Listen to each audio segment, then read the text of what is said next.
अस्सलामु अलैकुम वरहमतुल्लाहि वबरकातुहू। जो हम बच्चों को काफ़ी सारी बुक्स देते हैं पढ़ने के लिए, प्रिस्क्राइब की जाती हैं स्कूल्स में, और मकसद ये होता है कि हमारे बच्चे जो हैं वो उनका स्किल लेवल बढ़ जाए, वो एफिशिएंट बन जाए और उनकी काबिलियत में तेज़ी से इजाफ़ा हो जाए। लेकिन लास्ट लेक्चर में हमने ये बात देखी कि ये एक्चुअली एक गलत अमल है कि हम बच्चों पे काफ़ी सारी किताबें जो हैं उनका बोझ डालेंगे, फ़िज़िकल बोझ डालेंगे, मेंटल बोझ डालेंगे, और फिर ये तवक्का करेंगे कि भाई इनका जो मेंटल लेवल है या उनकी जो एफिशिएंसी है, जो उनकी काबिलियत है, जो आउटकम है वो हमारे लिए शायद बेहतर होगा और इसमें इजाफ़ा हमारे लिए होगा। तो वो चीज़ तो हमने लास्ट लेक्चर में डिस्कस की है। आज हम इसी के बारे में और एक चीज़ डिस्कस करने जा रहे हैं, and it is about pedagogy. Pedagogy का मतलब है पढ़ाने का तरीका। तो जाहिर सी बात है कि हमारे पास काफ़ी पढ़ाने के तरीके हो सकते हैं जो हम यूटिलाइज़ करें अपने क्लासरूम्स में, लेकिन पढ़ाने के कुछ तरीके they are more effective in comparison to others. कुछ तरीके तो ज़्यादा बेहतर साबित हो जाएंगे इन कंपैरिजन टू अदर्स। इन्हीं बेहतर तरीक़ों में से एक तरीके की मैं आज यहाँ पे वजाहत करूँगा, ताकि अगर हम ये तरीका इस्तेमाल करें तो व्हाट विल हैपन इज़ कि हमें बच्चों को ज़्यादा किताबें देने की ज़रूरत पड़ेगी ही नहीं, और उनकी जो एफिशिएंसी लेवल है, स्किल लेवल है, प्रोडक्टिविटी जो उनकी है वो काफ़ी तेज़ी से इम्प्रूव हो जाएगी। It will improve significantly. तो इसी के बारे में आज हम बात करेंगे। So we will be talking about pedagogy, यानी कि पढ़ाने का जो तरीका है। और मकसद क्या होगा? मकसद ये होगा कि कोई ऐसा पढ़ाने का तरीका अडॉप्ट किया जाए जिसकी बदौलत जो किताबों की जो तादाद होती है बच्चों पे जो हम लाद देते हैं वो कम हो जाए, और जो काम है वो कम हो जाए बच्चों के लिए, और जो बैग्स का साइज़ है वो भी कम हो जाए। तो जो हमारा जो हम डिस्कस करने जा रहे हैं पढ़ाने का तरीका, पेडागॉजिकल जो मेथड है हमारा, तो उसके बेसिकली 5 स्टेप्स है। और अगर हम एज अ टीचर, मैं आपको ये बता सकता हूँ, और as a parent as well, because अपने बच्चों के साथ भी इंटरेक्ट करने का मौका मिलता है, तो एज अ टीचर बड़े वसूख से मैं ये कह सकता हूँ कि this is one of the best methods that you can adopt to make learning easy for the students, not only easy but effective, and इसके ज़रिए से लॉन्ग टर्म मेमोरी और स्किल लेवल जो है वो इम्प्रूव हो जाएगी एक यानी बच्चों के लिए, या अगर आप एक बच्चे को पढ़ाते हैं तो उसके लिए। तो ये जो हमारा मेथड है इसके बेसिकली 5 स्टेप्स है, यानी कि जो कंप्लीट प्रोसेस है वो 5 स्टेप्स में कंप्लीट होता है। तो इन 5 स्टेप्स को हम समझेंगे, और एज़ पेरेंट्स हम अपने घर में इनको यूटिलाइज़ कर सकते हैं, या पर्टिकुलरली एज़ टीचर्स हम इनको एम्प्लॉय कर सकते हैं, इस्तेमाल इनका कर सकते हैं अपने क्लासरूम्स में। और अगर आप ये करेंगे तो आपको ये पता चलेगा कि ये मेथड्स कितने इफ़ेक्टिव हैं। इन द बिगिनिंग थोड़ी बहुत इनकन्वीनियंस पॉसिबल हो सकती है, हालांकि मुझे ये भी नहीं लगता है कि ऐसा होगा, लेकिन फिर भी कुछ टीचर्स में भी उनको ये पहले अजीब लगे, लेकिन once we get accustomed to this, once we get used to this, तो ये मेथड जो है काफ़ी ज़बरदस्त साबित हो जाएगा। तो अब हमारा मेथड क्या है? जैसे कि मैंने कहा कि इसके 5 स्टेप्स हैं जो हमने याद रखने हैं। अभी आपका जो स्टूडेंट है या आपका बच्चा है, तो वो स्कूल एजुकेशन अभी हासिल कर रहा है, प्री प्राइमरी या प्राइमरी से 12th तक की हम बात कर रहे हैं। तो अगर वो फॉर एग्ज़ाम्पल किसी क्लास में है, 2nd में है, 5th में है, 8th में है, तो वो कोई पर्टिकुलर सब्जेक्ट वो पढ़ रहा है, और हमारा जो फोकस है, हमारा जो टारगेट है वो ये है कि इस सब्जेक्ट में हमारा ये बच्चा जो है वो एक्सेल करे, हमारा स्टूडेंट एक्सेल करे।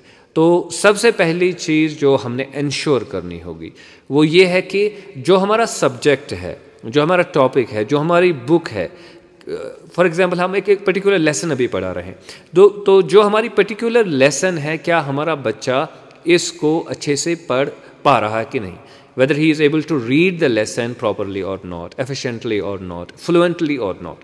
तो पहली चीज़ जो हमने करनी है वो ये है कि जब हम क्लासरूम में जाएंगे और एक पर्टिकुलर लेसन हमने पढ़ानी है, तो हम बच्चों को खड़ा करेंगे एक एक करके, और उनसे कुछ जो लेसन के डिफरेंट पैसेजेस हैं वो पढ़ाएंगे, यानी कि वो सामने आ जाएंगे, वो पैसेजेस पढ़ेंगे। एक बच्चा एक हिस्सा पढ़ेगा, दूसरा हिस्सा पढ़ेगा, तीसरा हिस्सा पढ़ेगा, और हम ये इंश्योर करेंगे कि हर बच्चा जो है जो पैसेजेस है, सेंटेंसेस है, या जो एक पर्टिकुलर लेसन है, इसको बड़े एफिशिएंट तरीके से, इफ़ेक्टिव तरीके से पढ़ सकता है. ही और she is possible, it is possible for him और her to read the lesson clearly. ठीक है, तो इसके लिए जो बच्चे हैं वो सामने आके प्रेजेंटेशंस देंगे, और हमने ये चेक करना है कि ये जो वर्ड्स प्रोनाउंस करते हैं, whether they are pronouncing different words that are used in a particular lesson properly और नॉट. अगर वहाँ पे कहीं पे उनको गलती होती है तो वहाँ पे हमने उनको रेक्टिफाई ही नहीं करना, बल्कि इंश्योर करना है कि अभी जब ये आगे जाके ये पढ़ेंगे तो वो सही से उसको पढ़ेंगे. तो इसके लिए प्रोसेस यही होना चाहिए कि बच्चे सामने आ जाएंगे क्लासरूम में और वो एक एक करके लेसन को पढ़ेंगे, और आप इंश्योर करेंगे. For example it may take 2-3 days. एक दिन में पहले देखेंगे कि एक फॉर एग्जांपल अगर 3 पेजेस है लेसन के, तो पहला पेज, दूसरे दिन में दूसरा पेज, तीसरे दिन में तीसरा पेज. तो इसमें जल्दी नहीं करनी है, कि बच्चे को टाइम देना है कि वो इम्प्रूव करे इस डोमेन में. तो ये सबसे इम्पॉर्टेंट चीज़ है जहाँ से हमने जो है वो बिगिनिंग करनी है. तो ये इंश्योर करना है. इसको इंश्योर किए बगैर हम दूसरे स्टेज में नहीं जाएंगे. अभी हम बच्चे को ये नहीं बता रहे हैं कि लेसन क्या है, लेसन में क्या बताया गया है, इसका मतलब क्या है, इसकी मीनिंग क्या है, इसका मोरल क्या है, ये सब चीज़ें हम डिस्कस नहीं कर रहे हैं अभी स्टूडेंट के साथ. बस हम ये इंश्योर कर रहे हैं कि भाई हमारा बच्चा अच्छे से लेसन को पढ़ सकता है. That is what we need to ensure. तो पहला स्टेज हमारा कंप्लीट हो गया. जब हम जो दूसरा स्टेज अब है उसमें हमने क्या इंश्योर करना है कि जो डिफरेंट वर्ड्स अब या सेंटेंसेस, फ़िलहाल तो वर्ड्स जो हमारे एक जो स्टूडेंट है उन्होंने पढ़े, वो प्रोनाउंस कर रहे हैं अब इनको, लेकिन क्या do they know the meaning of these words और टर्म्स. तो जो वोकेबलरी है वो दूसरा हमारा कंपोनेंट आता है. पहले रीडिंग प्रोफिशिएंसी इसको इंश्योर करना है, अब वोकेबलरी यानी कि वर्ड मीनिंग जो है उसको इंश्योर करना है. तो इसके लिए मेथड अब क्या होगा हमारे लिए, तो ये बेहतर होगा एक उस्ताद के लिए कि वो घर से ही जो है वर्ड मीनिंग जो है वो उसकी एक फहरिस्त बनाए, लिस्ट बनाए.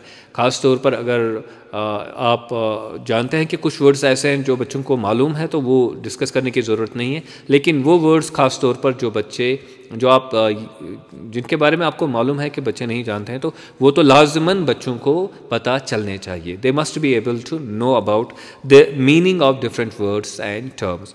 तो इसके लिए प्रोसेस यही होगा कि टीचर खुद से प्रिपेयर करेगा नोट्स को और फिर वो फराहम करेगा बच्चों को, और एक एक करके अगेन बच्चे सामने आ जाएंगे. तो फॉर एग्जांपल एक बच्चा सामने आ गया तो बाकी बच्चे जो हैं वो इस बच्चे से जो सामने आ गया उससे पूछेंगे डिफरेंट वर्ड्स, उनकी मीनिंग. तो डिफरेंट जब ये एक्सरसाइज पूरी क्लास में हो जाएगी तो सब बच्चे अवेयर हो जाएंगे about the meaning of different words और टर्म्स. तो ये दूसरा हमारा जो है वो स्टेप होगा. और अगेन हमने तीसरे स्टेज में नहीं जाना है जब तक हम इंश्योर ना करें कि जो हमारे बच्चे हैं, जो हमारे स्टूडेंट्स हैं, वो सब वर्ड्स को उनकी मीनिंग जानते हैं. और ये बेहतर होगा कि अगर हम फॉर एग्जांपल इंग्लिश की लेसन है तो हमने उर्दू में इसको ट्रांसलेट किया या वर्ड मीनिंग उर्दू में लिखाई या हिंदी में लिखाई, तो कोशिश करें कि हमारे जो बच्चे होंगे, जो स्टूडेंट्स होंगे, वो ये खुद से फिर लिखे वर्ड्स की मीनिंग. आप वर्ड कहेंगे तो वो मीनिंग लिखेंगे, फॉर एग्जांपल बोर्ड पे लिखेंगे. तो इसके ज़रिए से क्या होगा कि वो एक लैंग्वेज के साथ दूसरी लैंग्वेज भी सीख पाएंगे. तो that will be a bonus and additional benefit. तो ये दूसरा स्टेप है हमारा. अब तीसरे स्टेप पे आते हैं. अब हमने ये देखना है, चूँकि अब हमने ये इंश्योर किया कि बच्चा पढ़ सकता है लेसन को अच्छे से, हमने ये इंश्योर किया कि वोकेबलरी उसकी क्लियर है, वर्ड मीनिंग उसकी क्लियर है. अब हमने कोशिश करनी है कि ये खुद से जो सेंटेंसेस है उनकी मीनिंग को कंस्ट्रक्ट करे. तो अगेन हम एक एक करके बच्चों को सामने लाएंगे और खुद बस मॉनिटर करेंगे. ज़्यादा जो एक टीचर का काम होना चाहिए वो मॉनिटरिंग का काम होना चाहिए. वो ये सर्वेलेंस करेगा कि भाई किस बच्चे में कहाँ पे कमज़ोरी है और कौन सा बच्चा कहाँ पे बेटर परफॉर्म कर रहा है. तो एक किस्म की एक in the capacity of a counsellor जो है एक टीचर एक्ट करे ज़्यादा, ना कि वो बस पढ़ाता रहे आगे आके. तो ऐसा नहीं होना चाहिए. तो यूजुअली क्या होता है कि हम क्लास में जाते हैं और लेसन स्टार्ट करते हैं, मीनिंग बताना शुरू कर देते हैं, हम स्टोरीज़ बताते हैं या कोई कॉन्सेप्ट होगा, फोटोसिंथेसिस होगा तो हम फिर बताते हैं प्लांट्स में ऐसा होता है, फिर सनलाइट और वगैरह वगैरह, वो मुख्तलिफ चीज़ें हम एक्सप्लेन करते हैं बच्चों को. लेकिन ये करने से पहले दो चीज़ें इंश्योर कीजिए कि आपका बच्चा जो है वो पढ़ सकता है लेसन को, उसकी वोकेबलरी जो है वो क्लियर है, और तीसरा उसी को असाइन कीजिए कि भाई आप ही इसकी मीनिंग आप हमें बताइए, और उसको इनक्रेज करें इसके लिए। और अगर ये मुमकिन है आपके लिए कि आप ग्रुप्स बनाएंगे स्टूडेंट्स के, और ग्रुप्स में वो वर्ड मीनिंग याद करेंगे, और फिर ग्रुप्स में वो मीनिंग को कंस्ट्रक्ट करने की कोशिश करेंगे, तो वो उनके लिए ज़्यादा मुफीद होगा, क्योंकि ग्रुप्स में फिर वो कंपटीशन का सेंस ज़्यादा बढ़ जाता है और बच्चे ज़्यादा बेहतर परफॉर्म करने की कोशिश करते हैं और वो एंगेज हो जाते हैं। जब वो एंगेज हो जाएंगे तो दैट मीन्स कि आप तो कम से कम आधी कामयाबी एज ए टीचर आपको हासिल हो गई, क्योंकि बच्चा एंगेज हो जाएगा तो then it means that he has learn और शी हैज़ लर्न। तो ये तीसरा जो है वो कंपोनेंट है कि कॉम्प्रहेंशन अब बच्चे में जो है वो डेवलप होना चाहिए, वो सेंटेंसेस की मीनिंग बता पाना चाहिए, और वो पूरा जो लेसन होगा उसकी मीनिंग भी ही और she should be able to tell the meaning of the lesson. अब चौथा हमारा स्टेप आता है। देखिए हमारा प्रोसेस जैसे कि मैंने बताया कि हम स्टोरी बताते हैं, कोई फिनोमिनन बताते हैं, फिर हम सीधा आते हैं क्वेश्चन आंसर्स पे, लेकिन हमने पहले 3 स्टेजेस को क्रॉस करना है, तब जाके अब हम आएंगे क्वेश्चन आंसर्स पे, जो यूजुअली लेसन के आखिर में दिए हुए होते हैं। तो वहाँ पे हमने क्या करना है कि हमने अगेन कोशिश करनी है कि बच्चा खुद से आंसर्स जो है कंस्ट्रक्ट करे, खुद से आंसर्स बताए।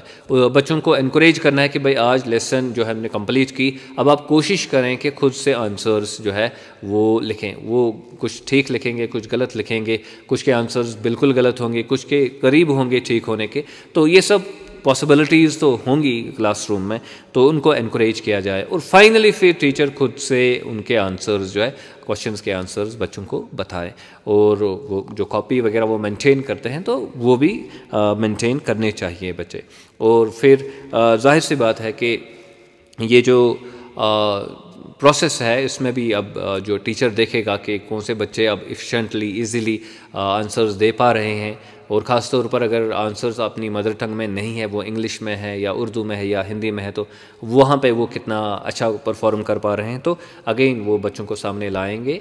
एक फ़ायदा जो है इस सारे सिस्टम में, जो पूरा तरीका है मेथड में, वो ये है कि बच्चा बार बार आपके क्लास के सामने आ रहा है और परफॉर्म कर रहा है, डिलीवर कर रहा है, और जब बच्चा डिलीवर करेगा आगे आके तो उसका जो कॉन्फिडेंस लेवल है वो बढ़ जाता है, उसकी कम्युनिकेशन जो है कम्युनिकेशन स्किल्स वो इम्प्रूव हो जाते हैं दिन ब दिन, और उसका कम्प्रहेंशन भी with the passage of time बढ़ता है, क्योंकि वो अपने दिमाग का काफ़ी जो है गहराई से अच्छे से यूज़ करता है, तो उसकी वजह से कम्प्रहेंशन में भी इजाफा हो जाता है। और फाइनली जो 5th स्टेप हमारा है वो है कि जब ये 4 स्टेप्स के बाद जो है अब आपने बच्चों का टेस्ट लेना है। तो कभी कभार क्या होता है कि हम 2-3 लेसन्स पढ़ाते हैं, एक यूनिट पढ़ाते हैं जिसमें 2-3 लेसन्स होते हैं, या हम आधा जो है सिलेबस कंप्लीट करते हैं, फिर देखते हैं कि बच्चा जो है उसने कितना सीखा है, फिर उनका टेस्ट लेते हैं, तो ये ठीक बात नहीं है।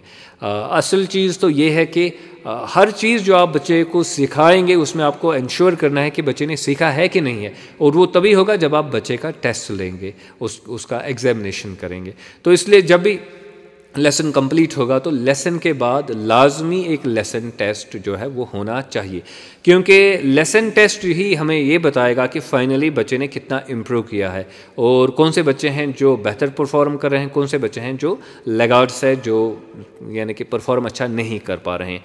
अब जो बच्चे बेहतर परफॉर्म कर रहे हैं उनका एनकरेजमेंट भी लाजमी बनता है, तो आप डिफरेंट मेथड्स यूज़ कर सकते हैं उनको इनकरेज करने के लिए, जैसे उनकी क्लैपिंग कराएंगे आप, उनकी शाबाशी आप कराएंगे, उनको कोई इनाम आप देंगे, कोई प्राइज़ आप देंगे, तो या सर्टिफिकेट उनको दिलाएंगे स्कूल में से इंटरनल लेवल पे, तो ये सब तरीके हो सकते हैं। लेकिन जो बच्चे अब अच्छा परफॉर्म नहीं कर रहे हैं, हालांकि आपने एक प्रॉपर मेथोडोलॉजी को फॉलो किया, पेडागोजिकल मेथोडोलॉजी को आपने फॉलो किया, but still child is not able to perform well, तो that means कि there is some further problems with the child।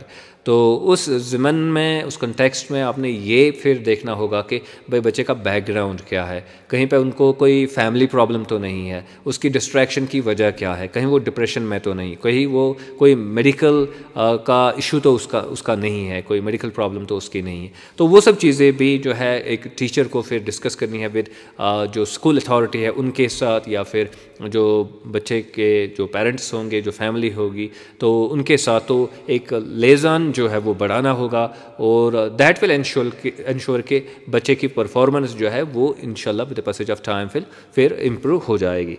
तो आज के इस मुख्तसर से लेक्चर में मैंने ये बात अर्ज़ की आपके सामने कि हमारा जो मेथड होगा पढ़ाने का, पेडागॉजी जो हम मेथडोलॉजी इस्तेमाल करेंगे, तरीका इस्तेमाल करेंगे, वो काफ़ी अहम रोल अदा करता है कि हमारे बच्चे, हमारे स्टूडेंट्स कैसे परफॉर्म कर रहे हैं। और अगर हम ये 5 स्टेप वाली जो प्रोसेस है इसको फॉलो करेंगे, इस मेथडोलॉजी को फॉलो करेंगे अपने बच्चों को सिखाने के लिए, उनकी तरबियत के लिए, तो I am pretty much sure कि as a teacher I have experience this thing कि जो स्टूडेंट्स हैं वो काफ़ी इम्प्रूव करेंगे। और पहले तो थोड़ा टाइम अब इसमें लग सकता है, क्योंकि अपने बच्चे का जो रीडिंग स्किल है वो आप चेक कर रहे हैं, उसकी कम्युनिकेशन को आप चेक कर रहे हैं, फिर उसका कॉम्प्रहेंशन, वोकैबुलरी, वर्ड मीनिंग, वो चीज़ें आप चेक कर रहे हैं। लेकिन जितना आप आगे बढ़ेंगे, जो अब पहले लेसन में वर्ड्स क्लियर हो गए वो तो दूसरे लेसन में नहीं करने हैं, जो 2 लेसन्स में क्लियर किया आपने वो तीसरे लेसन में काम आएंगे। तो जो वोकैबुलरी आपके बच्चे की है वो बढ़ती जाएगी, और आगे आने वाले लेसन्स जो है वो उसके लिए आसान होते जाएंगे। उसकी जो एबिलिटी है डिफरेंट लेसन्स के साथ डील करने की, वो दिन ब दिन जो है वो बढ़ती जाएगी, उसमें इम्प्रूवमेंट आ जाएगा और बच्चा अच्छा परफॉर्म करेगा। आई होप कि आपने आज का लेक्चर एंजॉय किया होगा। Do subscribe to my YouTube channel. अस्सलामु अलैकुम।